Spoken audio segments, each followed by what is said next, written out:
Les huiles d'olive en AOP, c'est bon et pour plein de raisons. Raison numéro 3. Quand c'est beau, c'est bon. L'olivier, arbre du soleil. Quand on dit olivier, on pense soleil et Méditerranée.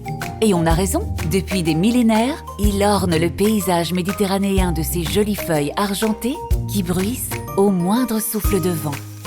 C'est un arbre à la longévité hors du commun pour un fruitier. De croissance lente, il s'installe donc pour longtemps. Il n'est d'ailleurs pas rare de croiser des arbres centenaires, voire plusieurs fois centenaires. Cela impose naturellement le respect.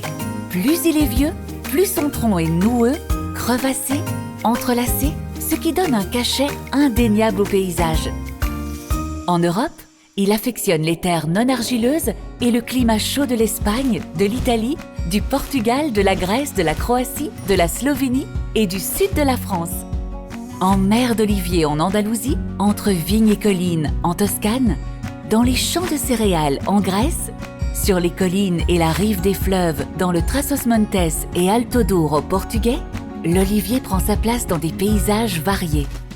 En France, et plus précisément en Provence, Côte d'Azur, Sud-Auvergne-Rhône-Alpes et sur la partie Languedoc-Roussillon de l'Occitanie, il se blottit en petits vergers, au pied des garrigues ou de petits bois, au milieu des vignes, parmi d'autres arbres fruitiers comme l'abricotier, ou même en cohabitation avec des cultures de fruits et légumes, lavande et autres plantes aromatiques.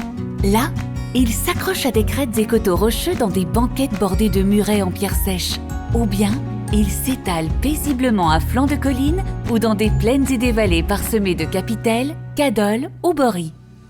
Dans les 9 zones d'appellation d'origine protégée française, les oliveraies, comme les huiles qu'elles produisent, ont un sacré caractère. En restanque, dans l'AOP de Nice, en terrasse et à flanc de coteau, dans l'AOP de Nyons, sur des collines, piémonts et petits reliefs, dans les AOP de Provence et d'Aix-en-Provence, sur l'adret des coteaux entre 400 et 700 mètres, dans l'AOP Haute-Provence, au pied de la garrigue derrière des murets en pierre sèche, dans l'AOP de Nîmes, protégé par le massif des Alpilles, dans l'AOP de la vallée des Baux-de-Provence, entre mer et montagne, dans l'AOP de Corse. Pour profiter de ces beautés naturelles, il existe de nombreux sentiers de l'olivier, balisés un peu partout. Les sillonner mènent à coup sûr à rencontrer des producteurs passionnés. C'est ce lien fort entre producteurs et oliviers qui fait naître des huiles d'olive d'exception.